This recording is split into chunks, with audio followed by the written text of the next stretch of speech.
Assalamualaikum warahmatullahi wabarakatuh. Selamat datang di channel kami. Semoga senantiasa kesehatan dan keselamatan menyertai keluarga kita semua. Amin. Di tengah debu jalanan Salatiga dan aroma beras gudang Solo, Warjo, seorang buruh panggul, berjuang untuk keluarganya dengan dompet yang hanya berisi Rp1.500 dan ponsel jadul. Ketika putrinya jatuh sakit dan nasib mencuri harta terakhirnya, sebuah pertemuan tak terduga dengan Marmo, bos copet yang kejam, justru menjadi titik balik. Bisakah kebaikan lahir dari tangan seorang pencuri? Dan akankah Warjo menemukan harapan di tengah keputusasaan? Dalam setiap langkah buruh panggul seperti Warjo, ada mimpi yang tak pernah padam, meski terhimpit oleh kerasnya hidup. Dalam setiap kesalahan, seperti yang dilakukan Marmo, tersimpan potensi untuk perubahan. Kisah buruh panggul beras dan pertobatan bos copet adalah cerminan dari kemanusiaan yang rapuh namun penuh harapan, di mana satu tindakan kecil, sebuah ponsel jadul yang dicuri, sebuah SMS yang terbaca, dapat mengubah arah hidup seseorang. Saya berharap kisah ini mengajak pemirsa untuk melihat kebaikan di balik kekeliruan dan kekuatan kasih sayang di tengah keterbatasan. Selamat menyelami kisah ini, yang dilihat dengan hati untuk menyentuh hati. Langit Salatiga pagi itu menyapa dengan lembut. Sinar mentari merangkak di ufuk timur, menyelinap melalui celah-celah daun kelapa yang bergoyang diterpa angin sepel-sepau. Di sebuah rumah sederhana berdinding anyaman bambu di pinggiran kota, Warjo, seorang buruh panggul beras, bangun dari tidurnya yang singkat. Pria berusia 40 tahun itu mengucek matanya, mencoba mengusir sisa kantuk. Di sampingnya, Sumi, istrinya, sudah sibuk menyiapkan sarapan, sepiring nasi jagung dan sambal terasi yang harumnya menggoda. Di sudut ruangan, Neneng, putri kecil mereka yang berusia 7 tahun, masih terlelap di atas tikar pandan, wajahnya polos dengan senyum kecil di bibir. Warjo menarik napas dalam-dalam, mencium aroma tanah basah yang dibawa angin pagi. Ia tahu hari ini akan seperti hari-hari sebelumnya. Berat, penuh keringat, namun harus dijalani. Sebagai buruh panggul di gudang beras di Solo, ia terbiasa mengangkut karung-karung beras seberat 50 kg, menumpuknya di truk, lalu kembali lagi hingga punggungnya terasa remuk. Upahnya pas-pasan, seringkali hanya cukup untuk makan sehari-hari dan membayar utang di warung. Namun, Warjo tak pernah mengeluh. Baginya, selama Neneng bisa tersenyum dan Sumi tak perlu khawatir, semua lelah itu sepadan. Pagi itu, seperti biasa, Warjo bersiap berangkat. Ia mengenakan kaos lusuh berwarna pudar dan celana panjang yang sudah sedikit robek di ujungnya. Di saku celananya, ia memasukkan dompet tua yang hanya berisi Rp1.500, sisa upah kemarin setelah ia menyerahkan sebagian besar kepada Sumi untuk melunasi utang di warung Bu Marni. Uang itu hanya cukup untuk ongkos bus pulang pergi ke Solo, dan sedikit bekal makan siang. Sepotong tempe goreng dan segenggam nasi yang dibungkus daun pisang. Di saku lainnya, ia membawa ponsel jadul, sebuah Nokia tua dengan layar kecil yang hanya bisa menerima panggilan dan SMS. Ponsel itu adalah harta berharganya, penghubung satu-satunya dengan keluarga saat ia bekerja jauh di Solo. Sumi menghampiri Warjo di beranda, membawakan segelas teh panas yang masih mengepul. "Hati-hati di jalan, Pak," katanya lembut, matanya penuh perhatian. Warjo mengangguk, menyeruput teh yang terasa pahit di lidahnya. "Neneng masih tidur?" tanyanya, melirik ke arah tikar di sudut ruangan. Sumi mengangguk, biar dia istirahat, kemarin dia main seharian di sawah sama teman-temannya. Warjo tersenyum kecil, membayangkan wajah ceria Neneng saat bermain. Ia mencium kening Sumi, lalu mengambil tas kain usang yang berisi bekal dan sebotol air. Langkah Warjo menuju halte bus terasa ringan, meski hatinya selalu dipenuhi kekhawatiran. Ia tahu hidup mereka tak pernah mudah. Utang di warung, biaya sekolah Neneng, dan kebutuhan sehari-hari selalu mengintai seperti bayang-bayang. Tapi Warjo punya mimpi sederhana. Suatu hari ia ingin Neneng bisa sekolah tinggi, mungkin jadi guru atau dokter, agar tak perlu hidup seperti ayahnya yang hanya buruh panggul. Mimpi itu yang membuatnya terus melangkah, meski punggungnya seringkali terasa patah. Di halte, bus jurusan Solo sudah menunggu. Warjo naik, memilih kursi di dekat jendela. Angin pagi masuk melalui celah jendela yang tak bisa ditutup rapat, membawa aroma sawah dan tanah. Ia memandang keluar, melihat Salatiga yang perlahan ditinggalkannya. Pohon-pohon kelapa, rumah-rumah sederhana, dan anak-anak yang berlarian menuju sekolah menjadi pemandangan yang akrab. Di dalam bus, penumpang lain tampak sibuk dengan dunia mereka masing-masing. Seorang ibu memeluk keranjang sayur, seorang pemuda asyik dengan earphone, dan seorang kakek yang terlihat mengantuk di kursi belakang. Warjo menyandarkan kepalanya ke jendela, mencoba menenangkan pikiran. Ia tak tahu bahwa pagi itu, di balik kesederhanaan hidupnya, nasib sedang merangkai cerita yang tak pernah ia duga. Perjalanan ke Solo, yang ia kira akan seperti biasa, akan membawanya pada kejadian yang mengguncang hidupnya, dan hidup orang lain yang tak pernah ia kenal. Dengan ponsel jadul di saku dan dompet tipis di tangan, Warjo tak menyadari bahwa hari itu akan menjadi titik balik, tidak hanya untuknya, tetapi juga untuk seorang pria bernama Marmo, yang masih bersemayam di sisi gelap kota. Bus yang membawa Warjo akhirnya tiba di terminal Solo. Debu jalanan menyapa sepatu usangnya saat ia melangkah turun. Langit pagi masih cerah, namun udara di kota ini terasa lebih panas dan bising dibandingkan Salatiga. Warjo menarik napas dalam, mencium aroma campuran asap knalpot dan wangi beras dari gudang yang tak jauh dari terminal. Gudang beras Pak Edi, tempat ia bekerja sebagai buruh panggul, hanya beberapa menit berjalan kaki. Dengan tas kain di bahu dan dompet berisi Rp1.500 di saku, ia melangkah menuju gudang, berusaha mengabaikan nyeri di punggungnya yang masih terasa dari pekerjaan kemarin.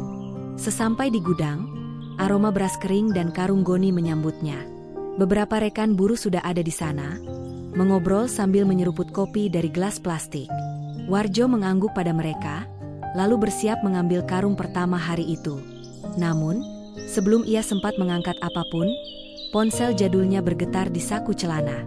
Ia mengerutkan kening, jarang sekali ada SMS pagi-pagi begini.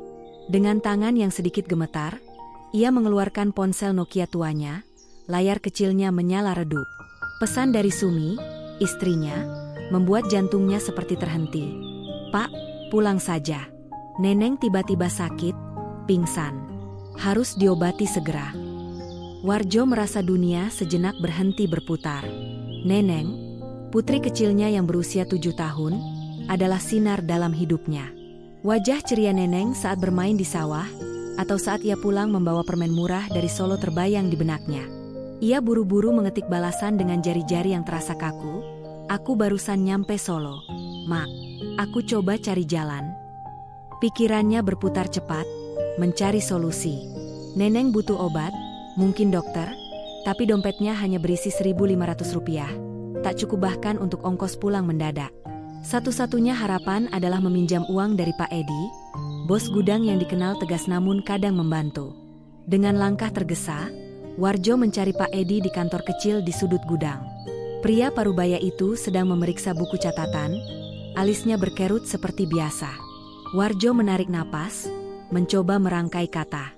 "Pak, maaf, boleh saya pinjam uang?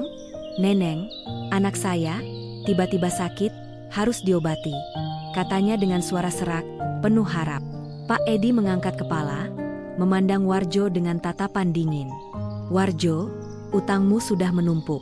Bulan lalu saja belum lunas.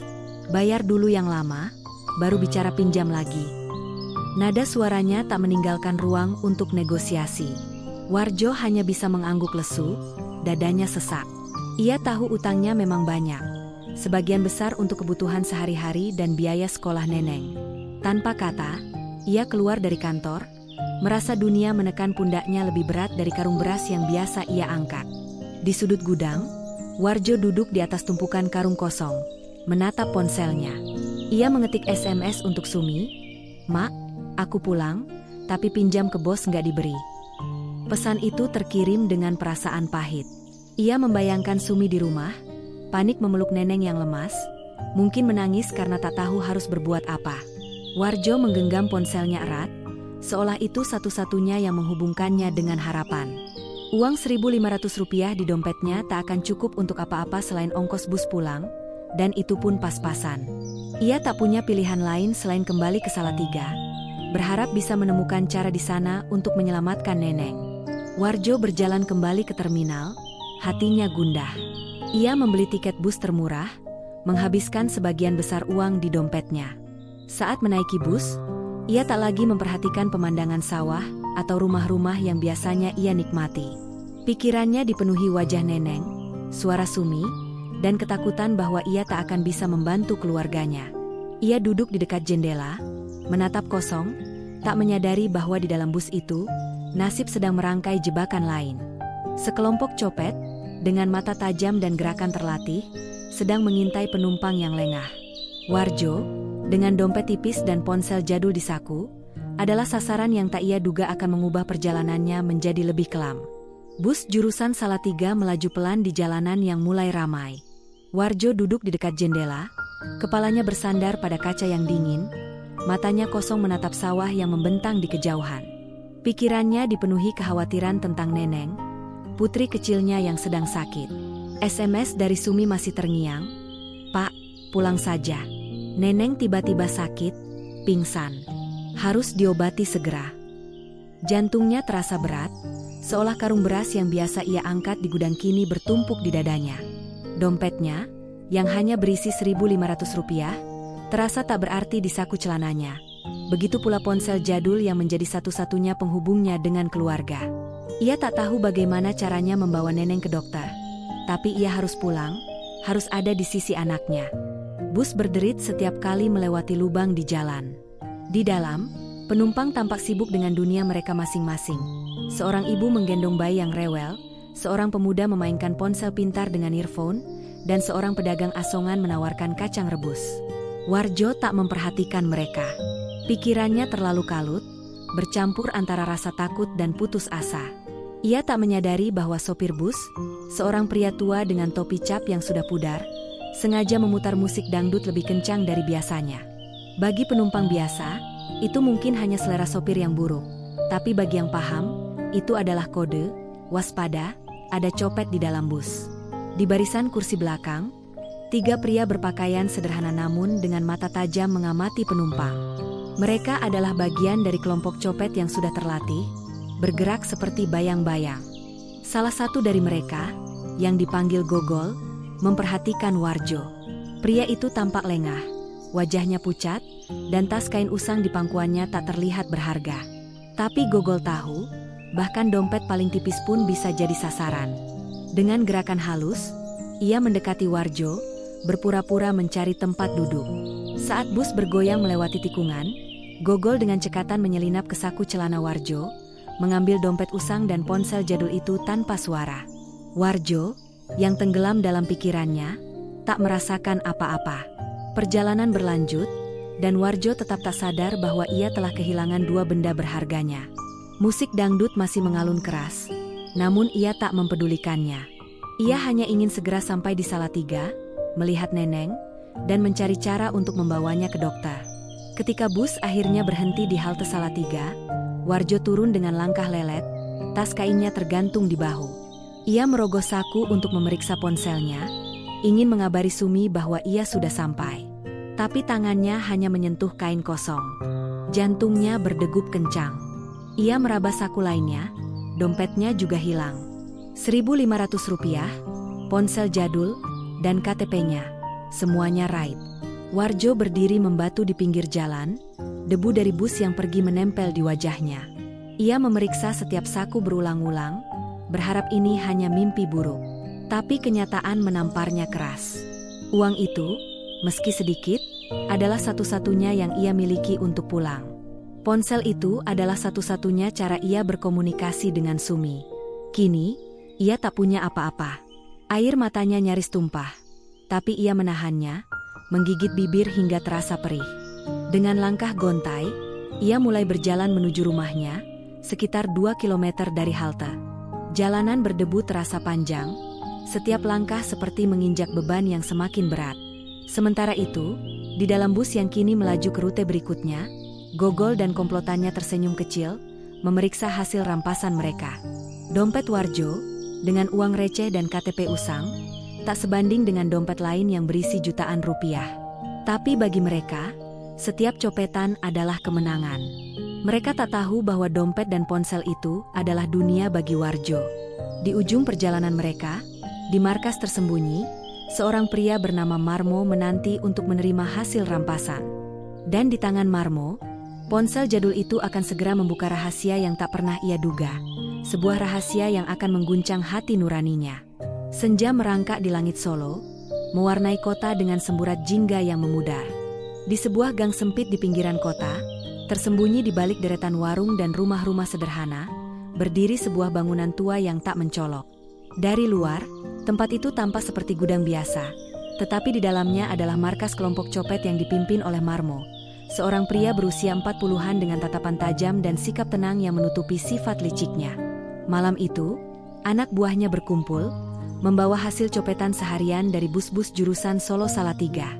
Meja kayu di tengah ruangan dipenuhi dompet, ponsel, dan barang berharga lainnya, tanda kesuksesan mereka menari di celah-celah kecerobohan penumpang. Gogol, salah satu anggota termuda, meletakkan hasil copetannya di depan Marmo. Sebuah dompet usang berisi Rp1.500 dan sebuah ponsel Nokia jadul yang layarnya sudah retak di sudut. Tawa kecil meletus dari rekan-rekannya. Cuma segitu, Gol, cibir salah satu dari mereka, sambil memamerkan dompet kulit yang berisi Rp3 juta dan kartu ATM. Gogol hanya mengangkat bahu, terbiasa dengan olok-olok itu. Marmo, yang duduk di kursi reot dengan rokok di tangan, memandang hasil Gogol tanpa ekspresi. Ia mengangguk, lalu mulai menghitung dan membagi hasil rampasan dengan sistem subsidi silang yang menjadi aturannya.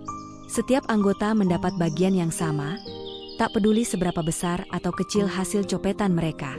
Sebagian dipotong untuk kas jaminan, dana cadangan untuk keluarga jika salah satu dari mereka tertangkap polisi.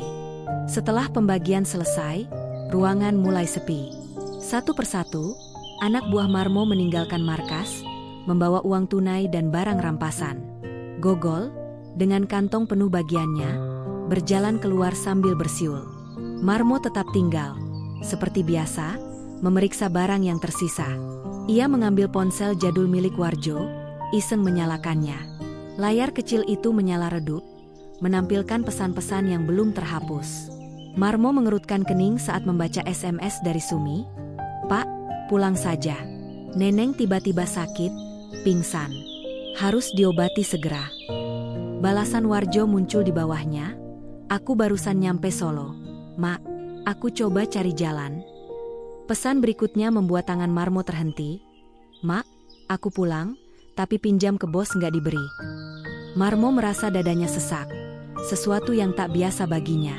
Ia, yang selama ini hidup dari mengambil milik orang lain, tiba-tiba terguncang. Ia membuka dompet usang itu, menemukan KTP Warjo dengan alamat di Salatiga. Foto di KTP itu menunjukkan wajah pria sederhana, dengan mata lelah namun penuh tekad. Marmo membayangkan Warjo, seorang buruh yang mungkin tak punya apa-apa selain keluarga yang ia perjuangkan. Ia teringat masa kecilnya sendiri, ketika ibunya pernah sakit dan ayahnya berjuang mencari uang untuk obat. Kenangan itu, yang selama ini ia kubur dalam-dalam, kini muncul kembali seperti hantaman. Malam semakin larut, tapi Marmo tak bisa diam. Ia meraih kunci mobilnya, sebuah sedan tua yang ia gunakan untuk menutupi identitasnya sebagai pedagang kendaraan bermotor di mata tetangga. Dengan dompet dan ponsel Warjo di tangan, ia meluncur menuju Salatiga, mengikuti alamat di KTP. Jalanan malam terasa sepi, hanya ditemani suara mesin mobil dan pikiran Marmo yang bergulat. Ia tak tahu apa yang mendorongnya, rasa bersalah, iba, atau sesuatu yang lebih dalam, tapi ia merasa harus menemui Warjo. Di benaknya, ia membayangkan seorang anak kecil yang sakit, seorang istri yang panik, dan seorang ayah yang tak punya apa-apa untuk menolong mereka. Saat mobilnya memasuki perkampungan sederhana di Salatiga, lampu jalan yang redup menerangi rumah-rumah bambu. Marmo memarkir mobilnya di dekat rumah yang sesuai dengan alamat di KTP. Di beranda, ia melihat bayangan seorang pria duduk dengan wajah tertunduk, dan seorang wanita memeluk anak kecil yang lemas. Marmo menarik napas dalam, mempersiapkan diri untuk langkah yang tak pernah ia bayangkan sebelumnya. Menghadapi korbannya, bukan sebagai pencuri, tapi sebagai seseorang yang ingin menebus kesalahan. Malam menyelimuti Salatiga dengan dingin yang menusuk, hanya diterangi lampu jalan yang redup dan suara jangkrik yang nyaring. Marmo memarkir sedan tuanya di dekat rumah sederhana berdinding bambu, alamat yang ia temukan di KTP Warjo. Jantungnya berdegup tak karuan, sesuatu yang asing bagi pria yang biasanya tenang di tengah aksi kriminal. Dompet usang dan ponsel jadul Warjo tergenggam erat di tangannya. Ia melangkah menuju beranda, di mana Warjo duduk dengan wajah pucat, menatap kosong ke tanah. Sumi, istrinya, memeluk Neneng yang lemas di pangkuannya, wajahnya penuh kecemasan. Marmo menarik napas dalam, mencoba merangkai kata untuk situasi yang tak pernah ia bayangkan sebelumnya. "Selamat malam, Pak," sapa Marmo, suaranya pelan tapi tegas. Warjo dan Sumi menoleh, wajah mereka penuh kebingungan melihat pria asing di depan rumah mereka. Marmo mengacungkan dompet dan ponsel. "Saya menemukan ini di jalan. Sepertinya punya Bapak," katanya, berbohong untuk menutupi perbuatannya. Ia memperkenalkan diri sebagai pedagang kelontong, kedok yang selama ini ia gunakan untuk menyamarkan pekerjaannya sebagai bos copet. Warjo bangkit, matanya melebar penuh harap saat melihat barang-barangnya. "Ya Tuhan, ini punya saya. Terima kasih, Pak," ucapnya dengan suara gemetar, hampir tak percaya. Marmo memandang Neneng, yang terlihat pucat dan lemah. Tanpa berpikir panjang, ia berkata, "Saya dengar anak Bapak sakit. Biar saya bantu bawa ke rumah sakit." Warjo dan Sumi saling pandang, ragu namun tak punya pilihan lain. Dengan hati-hati, Marmo membantu menggendong Neneng ke mobilnya, sementara Warjo dan Sumi mengikuti dengan langkah tergesa. Di rumah sakit terdekat, Marmo tak hanya membayar biaya pendaftaran, tapi juga seluruh pengobatan, dari pemeriksaan dokter hingga obat-obatan. Ia duduk di ruang tunggu, menyaksikan dokter memeriksa Neneng, sementara Warjo dan Sumi memegang tangan putri mereka dengan air mata lega. Malam itu, sesuatu berubah dalam diri Marmo. SMS di ponsel Warjo, yang menceritakan keputusasaan seorang ayah, terus bergema di pikirannya. Ia teringat masa kecilnya, ketika keluarganya pernah terpuruk, dan bagaimana ia memilih jalan gelap untuk bertahan hidup. Rasa bersalah yang selama ini ia kubur kini muncul, seperti luka yang terbuka kembali. Saat dokter mengabarkan bahwa Neneng hanya dehidrasi parah dan akan pulih dengan perawatan, Marmo merasa beban di dadanya sedikit terangkat, tapi ia tahu ini belum cukup. Beberapa minggu kemudian, Marmo membuat keputusan besar. Ia mengumpulkan anak buahnya di markas dan mengumumkan bahwa ia menutup bisnis copet mereka.